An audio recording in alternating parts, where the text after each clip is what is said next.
No 203º dia desta guerra brutal, algo inesperado aconteceu. Donald Trump finalmente enxergou a verdade sobre Vladimir Putin. Depois de anos de elogios e admiração, o ex-presidente americano admitiu publicamente que o líder russo não passa de um homem medíocre, que sequer respeita seus aliados.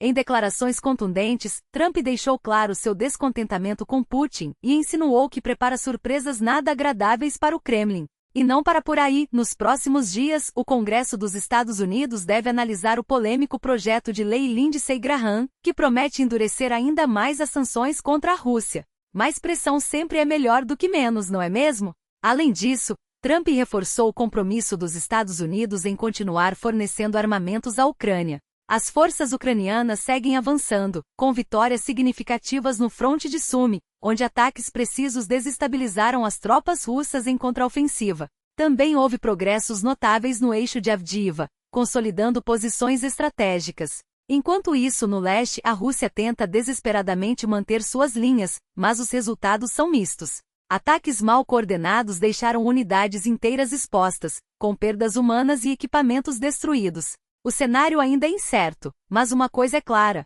a resistência ucraniana não dá trégua, e as atrocidades não param. Fontes ucranianas revelaram que soldados russos estão executando seus próprios companheiros que tentam se render. Imagens chocantes, divulgadas pelo jornalista Andrei Tsaplienko, mostram a crueldade sem limites desse conflito. Outro episódio que chocou foi a desastrosa operação em Chazil Yar, onde a falta de planejamento e liderança resultou em mortes desnecessárias. Soldados foram abandonados à própria sorte, sem água, munição ou apoio logístico. Alguns enlouqueceram, outros foram saqueados por colegas de farda. Um sobrevivente descreveu o caos em detalhes, expondo a incompetência dos comandantes russos. Em outro acontecimento preocupante, um drone secreto russo, conhecido como Air, caiu em uma área residencial em São Petersburgo. O equipamento, desenvolvido sob sigilo, foi derrubado por sistemas de defesa antiaérea, provavelmente russos, já que a Ucrânia não teria como operar tais sistemas na região.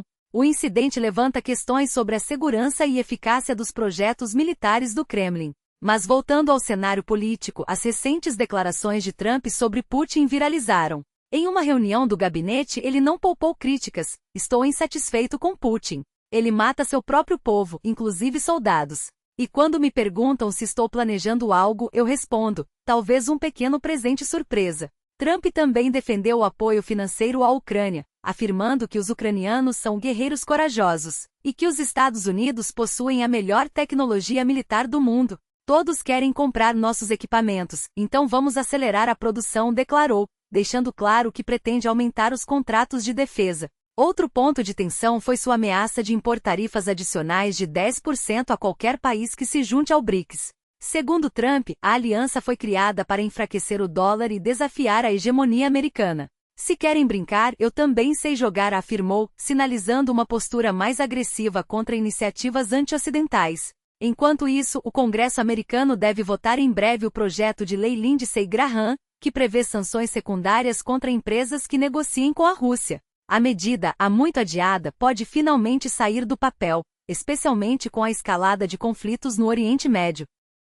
No entanto, nem tudo são boas notícias. Relatórios do Pentágono revelam que os estoques de mísseis e sistemas de defesa dos Estados Unidos estão em níveis críticos, apenas 25% do necessário para cumprir os planos militares. Essa escassez já havia levado a administração Trump a reduzir temporariamente o envio de armas à Ucrânia. Mas em uma reviravolta, o presidente anunciou que retomará parte das entregas, após conversas com o primeiro-ministro de Israel, Benjamin Netanyahu. A decisão, porém, ainda gera dúvidas sobre sua viabilidade, dada a falta de recursos. Enquanto isso, as batalhas seguem implacáveis.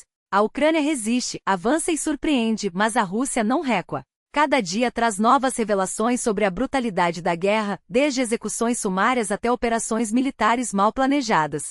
E no meio desse caos, a política internacional se movimenta, com Trump assumindo uma postura mais dura, algo que muitos não esperavam. Se você acompanha esses acontecimentos, sabe como é importante ter acesso a informações confiáveis. Infelizmente, plataformas como o YouTube têm restringido conteúdos essenciais, limitando o alcance de análises como esta. Por isso, seu apoio é fundamental. Compartilhe, comente e, se possível, contribua financeiramente.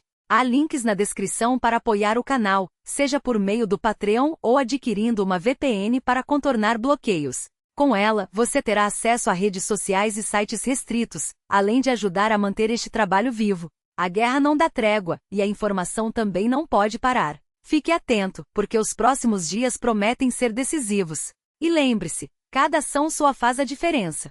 Em uma conversa com o líder ucraniano Volodymyr Zelensky, prometeu enviar imediatamente à Ucrânia 10 mísseis interceptadores XRK Patriot. Vale lembrar que no lote retido na Polônia havia 30 desses mísseis, mas todos os números aqui são relativos, porque esse governo não entende de números e os joga ao vento como se fossem dados de um cassino. Segundo dados do The Washington Post, os estoques de munições críticas das Forças Armadas dos Estados Unidos estão abaixo do nível mínimo necessário para executar seus planos operacionais. A situação se agravou depois que, no mês passado, o Irã lançou um ataque não provocado contra Israel e os Estados Unidos, desviando mísseis balísticos iranianos e consumindo 30 Patriots na defesa. Com isso, os Estados Unidos ficaram com apenas 25% dos interceptadores Patriot necessários para cumprir todos os planos militares do Pentágono. Boa parte desse estoque já havia sido esgotada nos últimos meses no Oriente Médio, especialmente no combate aos Houthis no Iêmen. Isso também impacta diretamente os planos de desdobramento de sistemas adicionais na região para apoiar a campanha contra os rebeldes iemenitas. Fontes ligadas à administração Trump começaram a revisar os níveis de estoque dos Patriots e de outros sistemas de defesa antiaérea, que já estavam em situação crítica desde fevereiro. O que chama atenção é que essa informação contradiz declarações anteriores de funcionários do Pentágono, que haviam afirmado que as remessas de armas para a Ucrânia haviam sido suspensas não por falta de estoque, mas por uma avaliação estratégica, mesmo que isso deixasse o país em uma posição vulnerável. Na época, a subsecretária de Defesa, Laura Cooper, reconheceu que alguns estoques estavam baixos, mas ainda não em níveis críticos. Porém, não ficou claro se essa avaliação incluía especificamente os mísseis Patriot. O que sabemos é que, segundo fontes citadas pelo Wall Street Journal, o secretário de Defesa britânico, Grant Shapps, teria recebido informações mais detalhadas de seus contatos nos Estados Unidos, sugerindo que a administração Trump está, mais uma vez, usando táticas de manipulação mediática. É uma prática recorrente, vazamentos controlados para justificar decisões impopulares ou desviar a atenção de erros. Por isso, todas essas reviravoltas, como a suspensão das entregas de armas, devem ser analisadas com cautela. Não porque sejam necessariamente falsas, mas porque são parte de um jogo maior, onde a verdade é muitas vezes distorcida para servir a interesses políticos. O próprio Departamento de Estado dos Estados Unidos confirmou oficialmente a retomada das entregas de armas à Ucrânia. Durante uma coletiva de imprensa, a porta-voz do órgão, Vedant Patel, reforçou: "Continuamos sendo o maior apoiador da Ucrânia. Não somos indiferentes ao que acontece com seu povo e garantiremos que tenham tudo o que precisam para se defender." Patel também pediu que não se tirassem conclusões precipitadas sobre os atrasos anteriores, destacando que o presidente Biden está absolutamente comprometido em assegurar a capacidade de defesa ucraniana. Mas convenhamos, quão sólido é esse compromisso? E mais importante, o que ele realmente significa na prática? Mesmo que todas as remessas sejam retomadas, incluindo as previstas pela USAI, Iniciativa de Assistência à Segurança da Ucrânia, e pelo PDA, Desenho de Autoridade Presidencial, ainda estaremos no mesmo ponto de partida. Não é uma vitória, não é um avanço. É apenas a correção de um erro que nunca deveria ter acontecido. Trump não está fazendo nada além de cumprir o mínimo esperado. Ele não está destinando um centavo a mais do que o já aprovado pelo Congresso, e aliás, parte dos 5 bilhões de dólares destinados à Ucrânia ainda nem foi liberada. A verdadeira mudança só virá quando os Estados Unidos anunciarem novos pacotes de ajuda, com recursos adicionais e um compromisso claro. Só então poderemos dizer, sem hesitação, que os Estados Unidos voltaram a ser um aliado de fato. Mas mesmo assim, a tendência que observamos nas últimas semanas é preocupante. Se vocês acompanharam nossas análises recentes, já devem ter notado a mudança de tom em Washington. A suspensão das entregas de armas não foi apenas um erro burocrático, foi um sinal. E eu tinha duas hipóteses para explicá-la. Ou era uma decisão interna do Pentágono, motivada por interesses obscuros, ou era uma resposta a alguma proposta de Putin. Como sabemos, Putin não ofereceu nada além de ameaças e provocações. A verdade é que tudo isso partiu de uma única pessoa, Douglas Macgregor, o assessor político do Pentágono que pela quarta vez interrompeu o envio de armas à Ucrânia. E dessas 4 vezes, apenas uma teve o aval explícito de Donald Trump, depois de uma reunião tensa entre o presidente americano e Zelensky. Espero que desta vez Macgregor seja finalmente afastado. Não é a primeira vez que ele age por conta própria. Na primeira suspensão de armas, um de seus assessores foi demitido por pressioná-lo a tomar essa decisão. Mas o próprio Macgregor é um caso à parte. Um alcoólatra notório, sem qualquer experiência relevante para o cargo que ocupa, que se deixa manipular por lobistas anti-Ucrânia dentro do sistema político americano. Isso não o torna menos perigoso, mas torna a situação menos desesperadora. Se essa fosse uma decisão de Trump, não haveria muito o que fazer. Mas como é uma manobra de um grupo isolado de burocratas que simplesmente odeiam a Ucrânia, ainda há espaço para pressão, e é exatamente isso que está acontecendo. A diplomacia ucraniana, junto com seus aliados na Europa e nos Estados Unidos, já começou a agir. E como vimos, as remessas foram retomadas. Trump, por sua vez, ameaça com novas surpresas. Mas, no fim das contas, a Ucrânia tem aliados incondicionais, países cuja ajuda não depende do humor de um líder ou das oscilações políticas de Washington. A Alemanha, por exemplo, anunciou um pacote adicional de 13,6 bilhões de euros para apoiar Kiev nos próximos anos. Segundo o comunicado do governo alemão, 8,3 bilhões de euros já estão previstos para 2025 com o objetivo de expandir as capacidades do Estado ucraniano em segurança, defesa e estabilização, especialmente diante de ataques que violam o direito internacional. Os 13,6 bilhões de euros restantes serão destinados a compromissos financeiros futuros. Isso mostra que enquanto alguns países vacilam, outros mantêm sua palavra. E é por isso que seu apoio continua sendo essencial. A informação não pode parar, e a resistência ucraniana também não. Fique atento, porque os próximos dias serão cruciais. E lembre-se, cada ação sua, seja compartilhando, comentando ou contribuindo, faz a diferença. Juntos, podemos garantir que a verdade prevaleça. O orçamento do próximo ano já está em discussão, e deve ser aprovado pelo Gabinete de Ministros ainda este mês, antes de ser enviado ao Parlamento em agosto. E o ministro das Finanças alemão Christian Lindner não deixou dúvidas: a segurança interna e externa exige investimentos urgentes, especialmente nas forças armadas da Alemanha. Sei que é difícil aceitar que a guerra voltou à Europa, mas nossas próprias capacidades são a única garantia de um verdadeiro retorno à paz, onde fronteiras não podem ser redesenhadas pela força, afirmou, reafirmando o compromisso inabalável com a Ucrânia. E o que dizer da Alemanha? Não é exagero afirmar que o país está dando um exemplo de liderança firme e coerente. Uma equipe que não apenas entende a gravidade da ameaça, mas age com determinação. Um parceiro confiável que enxerga além das hesitações e prioriza o que realmente importa: conter a agressão russa e defender os valores que unem a Europa. A Ucrânia agradece e o mundo observa. Mas a batalha não é só nas trincheiras ou nos gabinetes políticos. Aqui e agora, cada um de nós tem um papel decisivo. Você sabe que não me importo com visualizações ou algoritmos, o que me move é o impacto real.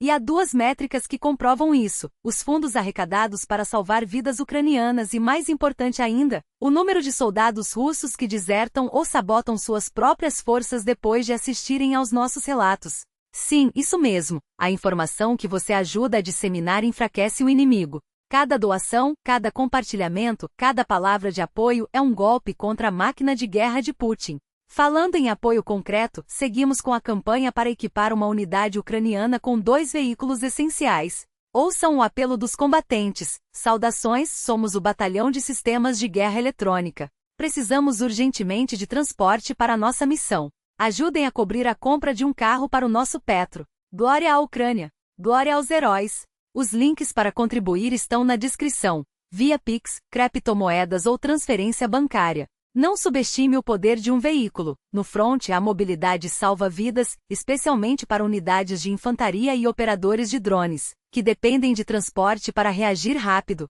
Vamos fazer isso acontecer.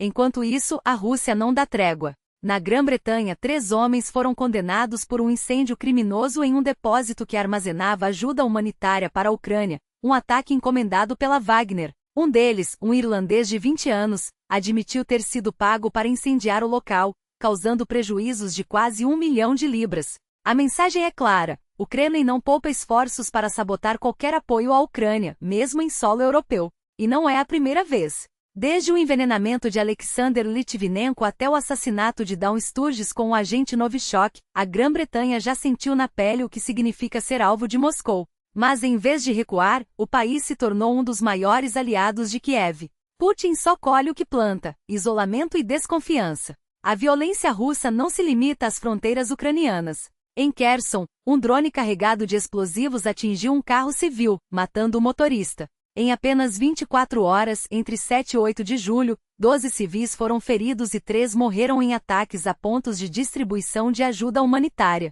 Em Kramatorsk, uma mulher de 55 anos foi morta por um bombardeio que destruiu sua casa. E a inteligência ucraniana identificou o responsável pela preparação do ataque à maternidade Okatit em Kiev, o tenente-coronel Denis Cheinov, da 22ª Divisão de Aviação de Bombardeio Pesado da Rússia. Ele coordenou o lançamento de mísseis Kh-101, que atingiram o hospital enquanto 600 crianças estavam no local. Cheinov, formado em uma academia militar russa e veterano da guerra na Síria, é mais um nome na longa lista de criminosos de guerra que o regime de Putin produz em série. A guerra não é um espetáculo distante. É uma realidade brutal que exige ação, agora. Seja apoiando financeiramente, pressionando governos ou simplesmente recusando-se a normalizar a barbárie, você faz parte dessa resistência. A Ucrânia não luta só por seu território, luta pela segurança de toda a Europa. E a Europa só estará segura quando Putin entender que suas ações têm consequências. Não deixe que a indiferença seja uma delas. A cada bombardeio contra hospitais infantis em Kiev, a cada drone lançado sobre civis, a cada componente ocidental que alimenta as máquinas de guerra russas. Não há neutralidade possível quando o sangue derramado carrega a marca de empresas que fingem não ver para onde vão seus chips, seus semicondutores, suas peças de precisão. O relatório da Hunter Brook Media não deixa dúvidas. 140 empresas ocidentais, muitas delas americanas, Analog Devices, Intel, AMD, Texas Instruments, abastecem a indústria bélica de Putin através de esquemas obscuros de importação paralela. São 800 milhões de dólares em tecnologia desviada transformada em mísseis, drones e sistemas de mira que ceifam vidas ucranianas. Enquanto isso, agências de controle fecham os olhos, e os contribuintes financiam, sem saber, a própria ameaça que deveriam combater. A Rússia não produz nada sozinha. Sua guerra é feita de peças estrangeiras, de know-how roubado, de cadeias de suprimentos que deveriam estar quebradas, mas que continuam a fluir graças à cumplicidade, ativa ou passiva, de governos e corporações. Os documentos revelados pelo Bloomberg provam: a empresa Aerokey, subsidiada pelo Kremlin, montou uma linha de produção de drones em Chabarovsk com componentes chineses, muitos deles vindos de empresas sancionadas pelos Estados Unidos, como a Shenzhen Wisen Industry. Esses drones, idênticos aos Shahed iranianos, já foram usados para atacar cidades como Dnipro, deixando civis soterrados sob escombros. E Pequim nega envolvimento enquanto os contratos assinados com o Ministério da Defesa russo contam outra história. Mas a Ucrânia não está de braços cruzados.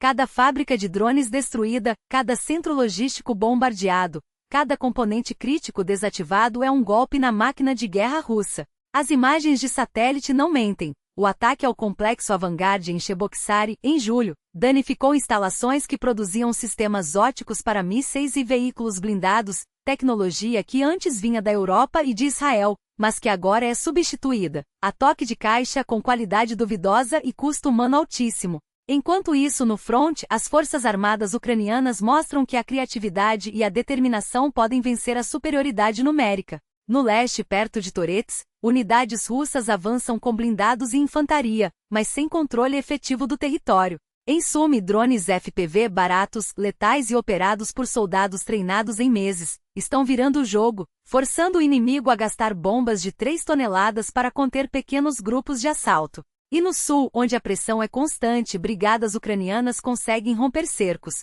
provando que a resiliência ainda é a melhor arma. Putin conta com o cansaço do mundo. Conta com a complacência dos que preferem não ver, com a ganância dos que lucram com a guerra, com a burocracia que deixa brechas nas sanções.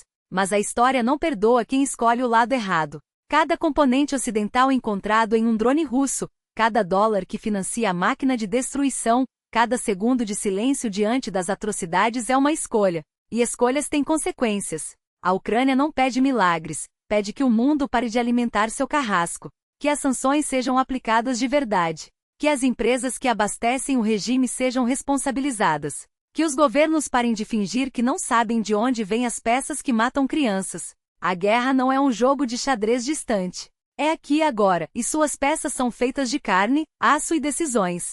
Decida de que lado quer estar quando os livros de história forem escritos. Acontece. E cada metro conquistado a custo de sangue não é apenas terra, é um teste à nossa humanidade. Porque enquanto o mundo debate números em relatórios, lá na linha de frente, um soldado ucraniano segura uma posição com um fuzil e a convicção de que alguém, em algum lugar, ainda se importa. Mas se importa mesmo? As táticas mudam, mas a crueldade permanece. Os russos avançam como sombras, usando cada ruína, cada porão, cada centímetro de terreno para se esconder. Não há tanques reluzentes, nem colunas ordenadas, há grupos de infantes rastejando como ratos, usando a escuridão e a fumaça para se aproximar. E quando são detectados? Não recuam. Atiram até o último cartucho, porque sabem que atrás deles, alguém está pronto para executá-los se tentarem se render. É assim que funciona o exército de Putin. Não há desistentes, só cadáveres ou prisioneiros, e mesmo estes últimos são alvos fáceis para seus próprios comandantes. Mas a Ucrânia não se curva. Em cada contra-ataque, por menor que seja, há uma mensagem clara: ainda estamos aqui, ainda lutamos, ainda resistimos. E cada vez que um drone ucraniano elimina um grupo de invasores escondidos entre as paredes de uma escola bombardeada, é um lembrete de que a tecnologia pode ser uma aliada da justiça. Mas tecnologia custa caro. Cada míssil, cada bateria antiaérea, cada drone que sobrevoa as linhas russas é pago com recursos que poderiam estar salvando vidas em hospitais, reconstruindo cidades, alimentando crianças. E, no entanto, são gastos sem hesitação, porque a alternativa é impensável.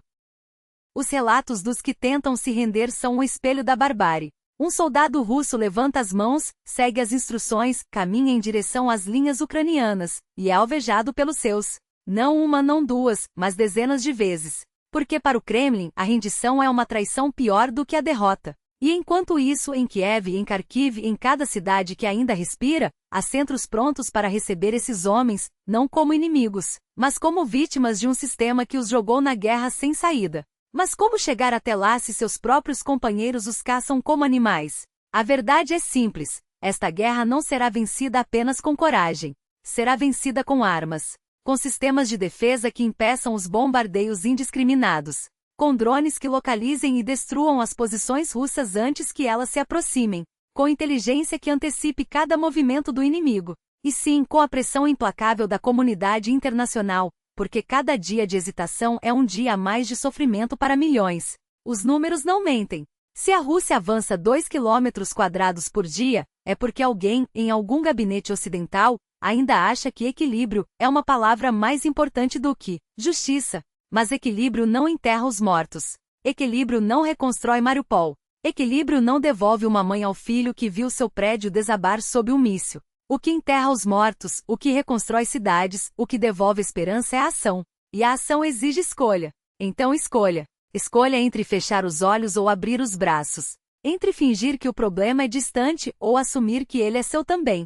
Entre deixar que a história se repita ou escrever um novo capítulo, um em que a Ucrânia não seja apenas um nome nos noticiários, mas um símbolo de resistência. Um em que o mundo não vire as costas quando mais importa. Porque quando os livros forem escritos, não perguntarão apenas quem venceu. Perguntarão: de que lado você estava? E os números não mentem. Eles gritam. Gritam que a guerra não é feita apenas de balas e bombas, mas de escolhas e de quem as faz com inteligência. Enquanto um lado improvisa, o outro planeja. Enquanto um corre contra o tempo, o outro domina o espaço. E o espaço, hoje, se chama céu. Você já parou para pensar no que separa um drone que acerta o alvo de um que se perde no caminho?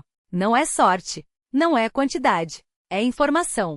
É a capacidade de ver além do horizonte, de estender o braço da tecnologia até onde a mão humana não alcança. Os ucranianos entenderam isso. Eles transformaram o ar em uma rede invisível, onde cada sinal é um fio que conduz à vitória. E nós? Continuamos a jogar dados, esperando que a sorte nos sorria, enquanto eles constroem pontes no éter. Porque um drone sem retransmissor é como um soldado sem olhos. Ele voa, mas não enxerga. Ataca, mas não acerta. E no meio do caos, a diferença entre um tiro certeiro e um desperdício de munição pode ser a vida de um companheiro, ou a queda de uma cidade. Eles têm. Nós não. Pelo menos, não na escala que deveríamos. Enquanto brigadas inteiras operam no escuro, dependendo de gambiarras e improvisos, o inimigo recebe equipamentos como se fossem água no deserto. Não é falta de recursos. É falta de vontade, de prioridade, de entender que nesta guerra, quem controla o céu controla o campo de batalha. Mas não precisa ser assim. Não deveria ser assim. Imagine se cada operador de drone tivesse em mãos o que precisa para vencer. Imagine se, em vez de depender de soluções caseiras, nossas forças recebessem sistemas centralizados, testados, eficientes. Imagine se, em vez de perder drones em ataques cegos, nós os usássemos para decidir batalhas. Não é utopia. É estratégia. É o mínimo que se espera de quem se diz preparado para a guerra moderna.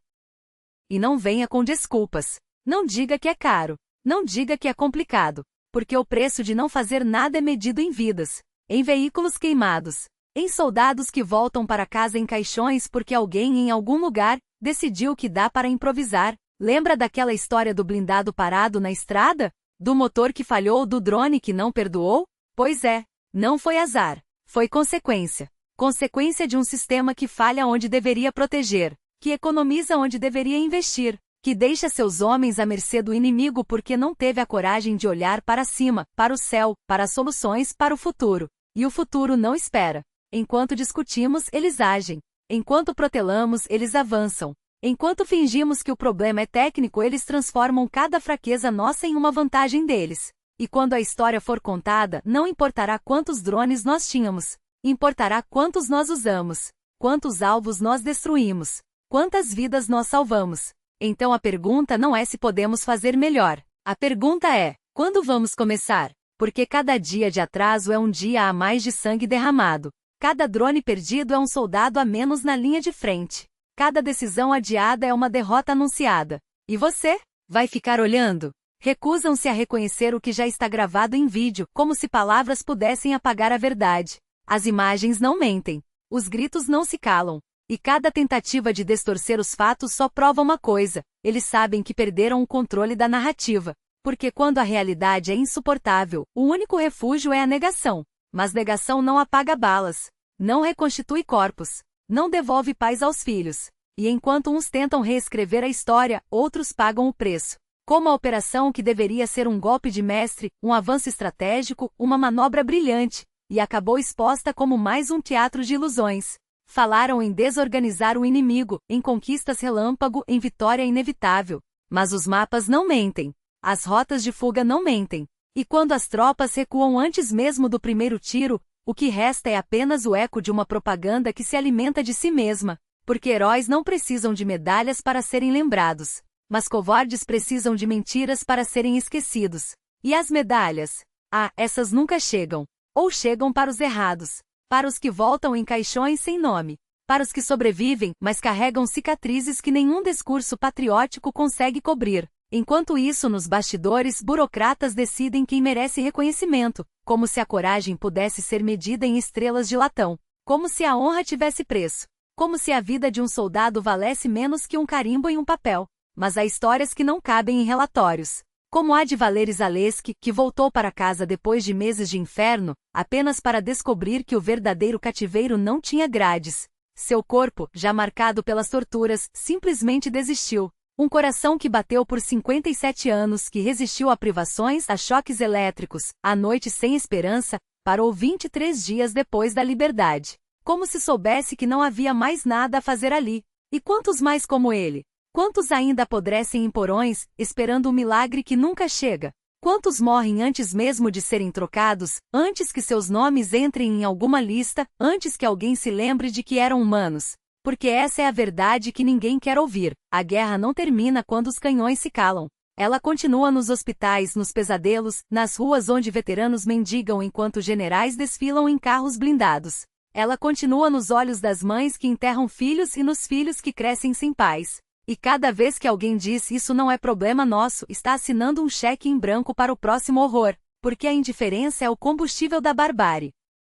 E enquanto o mundo debate sanções e discursos, enquanto analistas traçam linhas em mapas e políticos trocam acusações, há drones caindo do céu como pássaros de metal ferido. Como Altair, essa arma invencível, que voa desde 2011 e ainda não sabe pousar. Uma máquina de milhões projetada para dominar os céus, que não passa de um brinquedo caro nas mãos de quem não sabe brincar. E quando ela cai, não são só os destroços que se espalham. É a ilusão de superioridade. É a mentira de que a tecnologia pode substituir estratégia. É a prova de que, no fim das contas, até os robôs têm medo de errar. Mas os erros não caem apenas do céu. Eles se acumulam nas ruas, nos quintais, nos esgotos entupidos de cidades esquecidas. Como em Novel Ties, onde veteranos de guerra, homens que derramaram sangue por uma bandeira, agora lutam para não afundar na lama de suas próprias casas. Onde viúvas de 70 anos cavam valas com as próprias mãos porque a prefeitura não manda um trator. Onde o asfalto se transforma em pântano e o lixo se amontoa como monumentos à incompetência. E quando perguntam por que vocês não consertam sozinhos, a resposta é simples: porque já deram tudo o que tinham. Porque já enterraram seus mortos. Porque já carregaram fardos demais. E no entanto, ainda há quem acredite que o problema é a falta de patriotismo. Que se as pessoas apenas amassem mais a pátria, os esgotos funcionariam. Que se aplaudissem mais os heróis, as estradas se consertariam sozinhas. Mas patriotismo não enche barrigas. Não cura feridas. Não limpa a sujeira que os poderosos deixam para trás. O que enche barrigas é comida. O que cura feridas é justiça. E o que limpa a sujeira é responsabilidade. Mas responsabilidade exige coragem. E coragem hoje é artigo de luxo. Porque no fundo, essa guerra não é só sobre territórios. É sobre escolhas. Sobre quem merece viver e quem pode ser descartado. Sobre quem tem voz e quem deve se calar. E cada vez que um drone cai, cada vez que um veterano é esquecido, cada vez que uma mãe chora sozinha, o mundo faz uma escolha. Escolhe olhar para o outro lado. Escolhe acreditar nas mentiras fáceis. Escolhe acreditar que o preço da paz é a cumplicidade com a injustiça. Mas a história não perdoa os cúmplices. Ela não pergunta se você tinha medo. Ela pergunta o que você fez quando soube. E quando os livros forem escritos, não importará quantos discursos você aplaudiu. Importará quantas vezes você desviou o olhar. Quantas vidas você deixou para trás.